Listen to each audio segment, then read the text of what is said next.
Thanks for checking out this video. Don't forget, like and subscribe. That Roman Reigns coming out for the promo. This was the highlight of the show. So he's starting to talk about, do we go for the title I made? And he doesn't get any further, and the fans start chanting for Punk. And so Roman, to his credit, he doesn't just continue his promo, his scripted words. He just gives up at that part. He goes, so you guys want me to face Punk? They're like, yeah! He's like, all right, bring him out. So out comes Punk. And the moment he gets in the ring, he goes over to the hard cam, and he starts cutting a promo on Finn Balor. He says, you think you're bad? I'm the baddest guy there is. You're going to find out when I get my hands on you. You know what's so awesome when he's doing this? Okay, so he turns his back on Roman, and he cuts his promo on Finn. Roman is in the background, in the shot, just like, what the hell are you doing? Yes. And that's what he says. Yeah. He goes, dude, that guy must have rang your bell. You came out here and interrupted me to talk about Finn Balor? And then Punk says, oh, interrupting you? Well, last I checked, this is Raw. You're on SmackDown. This is my show. I'm the champion. I get to call the shots. So then he asks the fans, you want Roman and Drew? And they boo. And he says, how about the Roman and the best in the world, CM Punk? And they cheer. So they go back and forth for a while. And then Punk goes, well, I know who you're picking. You're going to pick the easy way out. Drew McIntyre.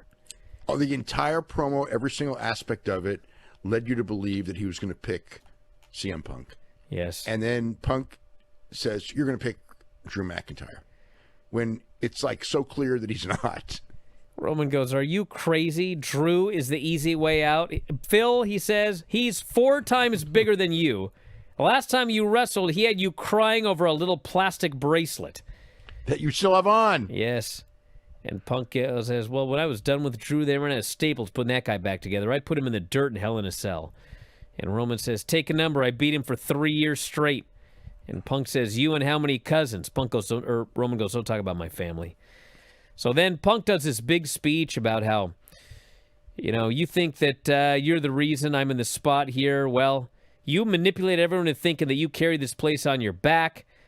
This is not ESPN. I heard you talk about your quarterly vacations and graciously stepping out and sharing the spotlight with everybody else, but then nobody has stepped up. Nobody's trying to follow in your footsteps.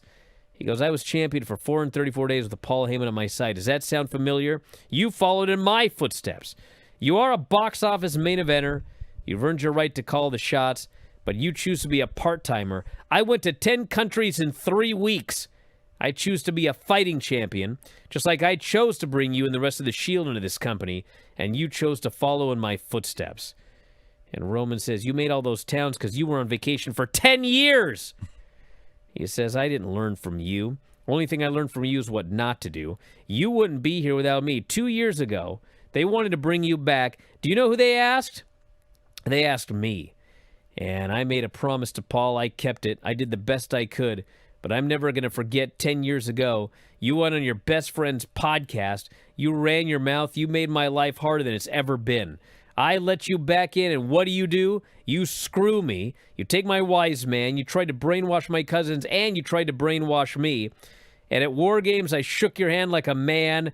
Like Z-Bros, he said, or some stupid shit like that. Which is a reference to, what's that movie they were just in? I just watched it with my kids. Zootopia. Zootopia 2, yeah. Punk is one of the Z-Bros at the very end. He says, you mock me in my back as we're walking up the ramp, like some young boy. I made my choice. I could have picked you because you're the biggest star. I could have picked you because you're on Netflix, the #1 show. But nope, I'm picking you because I hate you. I've always hated you.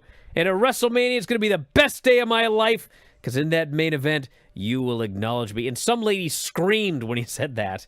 And he walks out, and Punk just stares at him all the way to the back. They buried SmackDown, too. They buried SmackDown. They buried Drew. But goddamn, they made this seem like this is the match you got to see in 2026. Yeah, it was Roman Reigns and CM Punk. It was a great promo segment. Absolutely, yeah. So that's the match. And 2.5 months. Mm-hmm. So I presume in the meantime, it's Punk and Finn Balor. Oh, yeah, because they have to do that, in maybe at Chamber. I'd presume it'd be at Chamber. Yeah. Because the other Chamber is going to be who faces Drew. Yeah. So Cody has to win. If that's the match. Or Jacob, one of the two. Are you one of those youngsters today who listens to Spotify? I don't even know what it is. But I do know this. All of our podcasts are available at Spotify. You can head up right now and sign up. The easiest way to do so, f4wonline.com/Spotify. And for just $9.99 per month, you can listen to 84 podcasts on any given month. 84! 2 to 3 podcasts every single day covering pro wrestling and mixed martial arts. And if you think about $9.99 per month, that's just pennies per day. So check it out today on Spotify. That's f4wonline.com/Spotify. f4wonline.com/Spotify.